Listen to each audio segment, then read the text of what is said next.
तो हेलो दोस्तों, आज हम एक्सप्लेन करने जा रहे हैं एक न्यू अवेटेड के ड्रामा के सीज़न नंबर 2 को। तो इसके स्टार्टिंग होती है सीज़न 1 की एंडिंग से, जहाँ पे च्योंग को पता लगता है कि उसके अंकल अभी भी ज़िंदा हैं। तो बस यहीं से हमारा सीज़न 2 स्टार्ट होता है।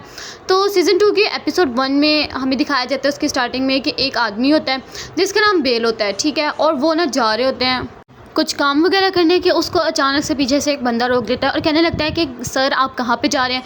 तो यहाँ पे अचानक से अलार्म बजता है और वो उसको बेहोश करके वहीं से ही आगे बढ़ने की कोशिश करता है। उसके पास राइफ़ल होती है जिससे वो दीवार को तोड़ देता है और बाद में पता लगता है कि सामने एक और बेल होता है और जिनहो भी होता है।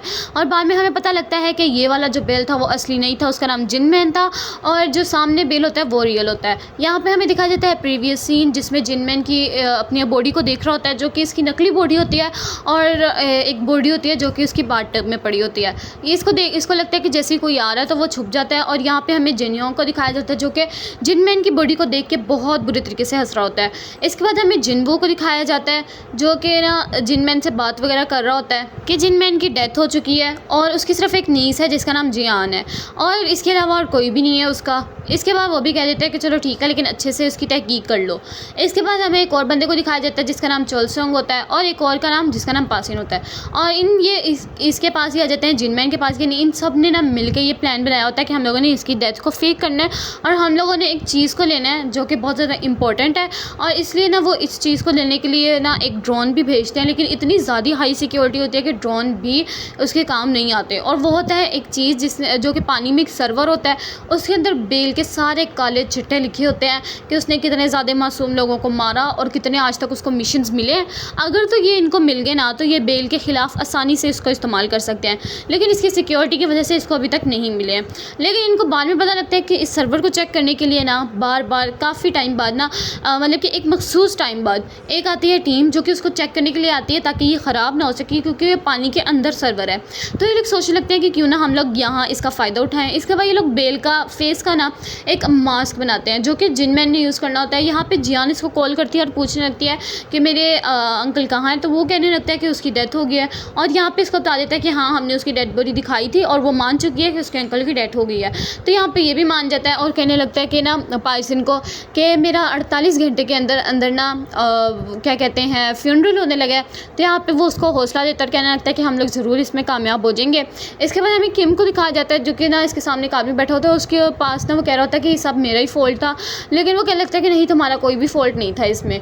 इसके बाद पीछे एक आदमी बैठा होता है और वो कहने लगता है कि जियांग तुम्हारे पास ये प्रपोजल लेके आया था लेकिन तुमने उसको मना कर दिया, लेकिन हम लोग दोबारा तुम्हारे पास अच्छे से प्रपोजल लेके आए जिससे तुम्हारे खोए हुआ जितना भी तुम्हारी मतलब कि थी ना रिस्पेक्ट वो तुम्हारे पास वापस आ जाएगी। इसके बाद हमें दिखाया जाता है ये लोग ने एक आदमी का फ़ोन ट्रैक करने की कोशिश कर रहे होते हैं, उसको मैसेजेस भेजते हैं। पहले तो वो क्लिक नहीं करता, उसके बाद जैसे वो क्लिक करता है वैसे ही जिनहो जो होता है उसका फ़ोन हैक कर लेता है और नकली पास का आईडी जो होती है ना वो बनाने का जो कि उसने जिनमैन ने यूज़ करनी होती है। इसके बाद ये लोग एग्जीक्यूट करने के लिए चलते हैं, उस बिल्डिंग में जाने की कोशिश कर रहे होते हैं। तो यहाँ पे वो ड्रम्स तो देख लेता है कि उसके अंदर हैं, तो यहाँ पे वो कहने लगता है कि मुझे ड्रम्स दिखाओ कि किस चीज़ के हैं। तो वो कहने लगता है कि ये वैसे भी डस्टबिन हैं सारी की सारी। तो वो नहीं मानता, तो ये ना एक डस्टबिन खोलता है जिसमें से बहुत गंदी स्मेल आ रही होती है और वो उसमें हॉस्पिटल का सामान होता है। तो वो ना जिन्हों कहने लगता है कि आपने बाकी भी देखनी है डस्टबिन सारी। तो वो कहने लगता है कि नहीं इसको जल्दी से ले जाओ, बहुत गंदी स्मेल आ रही है इसमें से।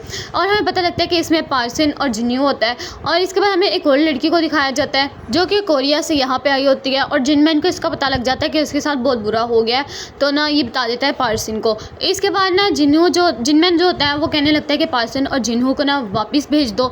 तो ये भी मान जाता है और इसके बाद ना इनको बाई भेज देता है और ये बताने लग जाते हैं कि वो वाली लड़की वापस आ गई, उसको जाकर ख्याल वगैरह रखो और मैं खुद ही चला जाऊँगा। इसके बाद ये बेल का ना मास्क पहन लेता है खुद और इसके बाद आगे जाने लग जाता है। और यहाँ पर जो पार्सन होता है ना वो ऊपर जाने की कोशिश कर रहा होता है, वेंटिलेटर के ज़रिए वो अंदर चला जाता है और किम के पास किट के ज़रिए वो दरवाजे को मतलब कि खोल लेता है। इसके बाद ना यहाँ पे जिनमैन को रोक लिया जाता है। यहाँ पे जो वो होते हैं सिक्योरिटी गार्ड वो कहने लगते हैं कि हमें सिर्फ ये रूल्स की वजह से आपको रोकना पड़ रहा है सर। इसके बाद वो जब कॉल करते हैं ना तो ये भी जिनमैन ने ही ट्रैक कर ली होती है और वो उसको जाने की इजाज़त ले लेते हैं अंदर। और जैसे ही बेल यानी कि जिनमैन अंदर जाने की कोशिश कर रहा होता है, इसको एक आदमी देख लेता है और वो ना उसको देखते ही रह जाता है। इसके बाद ना यहाँ पे जो 2 गार्ड्स होते हैं वो उसको रोकने की कोशिश कर रहे होते हैं, लेकिन वो उसको कहने लगता है कि मैंने सिर्फ गन्स ही लेने लेने जाना है। तो वो बंदा रोक रहा होता है, तो पहले तो वो उसको ख़त्म करता है, उसके बाद कुछ गन्स वगैरह ले लेता है और साथ में कुछ राइफल्स ले लेता है। और यहाँ पे हमें दिखाया जाता है कि एक ना बॉडीगार्ड के तौर पे इन्होंने अंदर ही रखा होता है रोबोट, जो कि उसको बहुत बुरी तरीके से मारने लग जाता है। ये काफ़ी ज़्यादा गोलियाँ चलाता है उसके ऊपर, लेकिन कोई फ़ायदा नहीं होता। और इसके बाद वही वाला टाइम आ जाता है कि जब वो चेकिंग के लिए 2 आदमी आते हैं और पार्सन कहने लगता है कि जिनमैन कहाँ रह गया, ये तो बंद करने लगे हैं, जल्दी से ही आ जाए वो।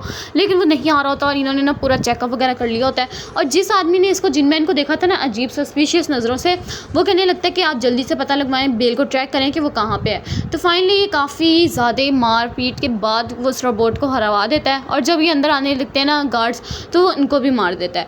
इसके बाद इन्होंने तो सारा सर्वर चेक कर लिया होता है। वो जब जाने लगते हैं, उसको बंद करने लगते हैं, तो पार्सन उसको मार देता है गार्ड को और उसको किसी तरीके स्टॉप कर देता है कि जल्दी से जिनमैन आ जाए। और जब वो आता है तो वो कहने लगता है कि मुझे तो लगा था तुम्हारी डेथ हो गई, तुम तो आ ही नहीं रहे थे। इसके बाद ये लोग कैमरे के थ्रू देख लेते हैं कि क्या क्या यहाँ पे हो रहा है। तो काफ़ी ज़्यादा ड्रोन्स छोड़ते हैं कि यहाँ पास ही में कोई तो होना चाहिए जो कि इनको बता रहा है सारी लोकेशंस। तो जिनमैन होता है और वो उस ड्रोन को मतलब के शूट कर देता है। और इसके बाद इनको पता लग जाता है कोई मतलब कि लोग आ गए हैं दूसरे वाले। और यहाँ पे हमें असली बेल को दिखाया जाता है जो कि ये सब कुछ देख रहा है। इनको पास में एक गाड़ी नज़र आती है जिसके ऊपर काफ़ी ज़्यादा लोग आ जाते हैं, लेकिन वो खुद ही एक छोटे से बम से फट जाती है। इसके बाद जो एक गार्ड होता है ना, वो जल्दी से रेड बटन दबा देता है जिससे इमरजेंसी अलार्म बज जाता है और जिससे सबको पता लग जाता है कि यहाँ पे कोई है। और वही हमें एपिसोड 1 का सीन दिखाया जाता है कि जिनमैन बिल्कुल बेल के सामने होता है और वो उसको काफ़ी ज़्यादा शूट करके मारने की कोशिश कर रहा होता है, लेकिन वो नहीं मर रहा होता। और इसने ना एक चीज़ फेंक दी होती है जिससे काफ़ी ज़्यादा शोर होने लग जाता है और ये लोग उस शोर का बर्दाश्त नहीं कर पा रहे होते हैं। इसके बाद बेल और जिनमैन की ना काफ़ी ज़्यादा अच्छी वाली लड़ाई दिखाई जाती है, मतलब फुल फाइटिंग सीन दिखाया जाता है। काफ़ी देर तक इनकी फाइटिंग चलती है और जिनमैन ना नीचे गिरने लग जाता है, लेकिन वो ना उसको बाद में कहते हैं कि दोबारा मिलेंगे और वो नीचे कूद जाता है, लेकिन वो मरता नहीं है। और यहाँ पे जो जिनमैन होता है ना, वो कहने लगता है कि मैं इसको मार सकता था, मैंने क्यों नहीं मारा। और यहाँ पे गार्ड्स आ जाते हैं तो इसको भागना पड़ जाता है और ये हेलीपैड तक आ जाता है। और यहाँ पे ना उसको कहने लगते हैं कि अब तुम यहाँ से कहीं पर भी नहीं जा सकते हो, अब तुम अपने आप को सरेंडर कर लो यहाँ पे। लेकिन यहाँ पे ही जैसे ही वो अपने आप को सरेंडर कर लेता है कि अब मेरे पास कोई चांस नहीं है, लेकिन वैसे ही आ जाता है जिनमैन जियोन अपने हेलीकॉप्टर लेके उसके पास उसको बचाने के लिए। लेकिन ये लोग इतनी ज़्यादा फाइटिंग करते हैं कि जिनमैन को एक गोली लग जाती है और जियोन भी कम नहीं बल्कि वो भी काफ़ी ज़्यादा फाइटिंग करता है उसके साथ। और इसके बाद वो उसकी आंखों के सामने वहाँ से चले जाते हैं। इसके बाद हमें जियान को दिखाया जाता है, उसके पास 2 लोग आते हैं उसका ख्याल वगैरह रखने के लिए। तो वो कहने लगती है कि आप लोग यहाँ पे क्यों आए हैं, और इनको लगता है कि एक गाड़ी ना इनका पीछा करके यहाँ तक आ गई है। तो वो उसको अंदर जाने के बारे में कह रहे होते हैं, लेकिन वो नहीं जाती और बाद में पता लगता है कि ये और कोई नहीं बल्कि जिनमैन ही आ गया होता है यहाँ पे। और ये काफ़ी ज़्यादा अपने अंकल को मार रहे होते हैं कि आपने मेरे साथ ऐसा क्यों किया। इसके बाद हमें एक लड़की को दिखाया जाता है जो कि बार में होती है, इसका नाम न्योन होता है। और वो ना उसको कह रहे होते हैं कि तुम जल्दी से वापस आ जाओ। तो वो कहने लगते हैं कि नहीं, मैं इतनी जल्दी नहीं आऊँगी। तो वो कहने लगता है कि तुम जिनमैन को भूल चुकी हो। तो वो कहने लगते हैं कि उसको तो मैं भूल ही नहीं सकती। और बस इसी सीन के साथ ही वाला एपिसोड यहाँ पे एंड हो जाता है। वीडियो अच्छी लगी हो तो लाइक करना, चैनल को सब्सक्राइब करना। मिलते हैं नेक्स्ट अमेजिंग से एपिसोड में, तब तक के लिए अल्लाह हाफिज़।